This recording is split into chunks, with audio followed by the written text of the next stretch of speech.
سلام ستړي مشئ. پام وکړئ د دې مهال مهمو خبرونو ته.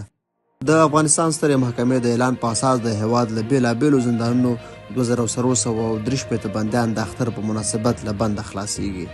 د سترې محکمې په دغه خبرپاڼه کې د 2330 بندیانو د خوشي کېدو او 3152 بندیانو ته په بند کې تخفیف شوی دی. همداراز د خبرپاڼې له مخې دافع او تخفیف کسان د ځانګړي هیئت له لوري انتخاب شوي دي. هغه کسان دي چې اصلاح شوي دي او په خپل جرم پښیمانه دي. د روان کال د مارچ میاشتې 19 د پاکستان د افغان کډوالو د ویستلو ورځ ټاکل شوې ده. د پاکستان حکومت لخوا د افغان کډوالو د ویستلو وروستی ضرب العاجل د مارچ 19 ده. ښایي چې دغه ورځ د اختر لومړۍ ورځ هم وي. ګڼ شمېر افغان کډوال یېرېدلي دي. دوی وایي چې لا مو د اختر لپاره تیاری هم نه دی نیولی.